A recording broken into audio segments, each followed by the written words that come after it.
नमस्कार, आप देख रहे हैं जेजे न्यूज। मैं हूं अपना संगीता। नैनीताल में जन जन की सरकार जन जन के द्वार सेवा पखवाड़ा के तहत बहुउद्देशीय जन समस्या समाधान शिविर का आयोजन किया गया।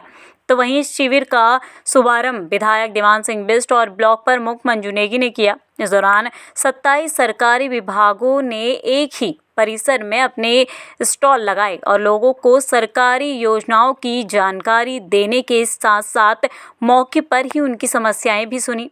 आपको बता दें, कार्यक्रम की अध्यक्षता कर रही अपर जिलाधिकारी विवेक रॉय ने कहा कि सरकार का उद्देश्य अंतिम व्यक्ति तक योजनाओं का लाभ पहुंचाना है और जनता की समस्याओं का समयबद्ध समाधान करना है। शिविर की सबसे बड़ी खासियत ये रही कि 2016 और 2018 से न्यायालय में लंबित 3 मामलों का निस्तारण मौके पर ही शिविर में न्यायालय लगाकर दिया गया। शिविर में कुल 53 शिकायतें दर्ज हुई, जिसमें से 32 शिकायतों का मौके पर ही समाधान कर दिया गया। वहीं शेष मामलों में संबंधित विभागों को जल्द कार्रवाई के निर्देश दिए गए हैं।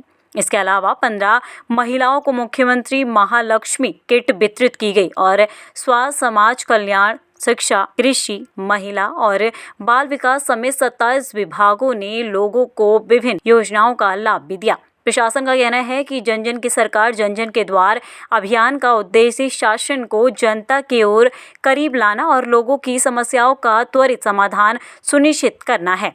इससे पहले 45 दिनों की जन जन की सरकार जन जन के द्वार कार्यक्रम जो हुआ था, उसी के क्रम में ये कार्यक्रम आज आयोजित हुआ है। ये 15 दिन तक हमारा पखवाड़ा चलेगा। इसमें सभी विभागों को एक मंच में 27 विभागों को एक मंच में बैठा करके जनता की समस्याओं का त्वरित तत्काल वहीं पे समाधान करने का प्रयास किया जा रहा है। यहाँ पे अभी तक 39 शिकायतें आ चुकी हैं। इन शिकायतों में सभी विभागों को काफी विभाग ऐसे हैं जिनका मौके पे समाधान करा दिया गया है। कुछ विभागों को मौके पे जा करके वस्तुस्थिति के अनुसार समाधान करना है और कुछ विभाग ऐसे हैं जिनके द्वारा यहाँ आ करके स्वयं उपस्थित होकर के ये आश्वासन दिया गया है कि इनका कार्य होने योग्य है और इसको हम तत्काल कर देंगे।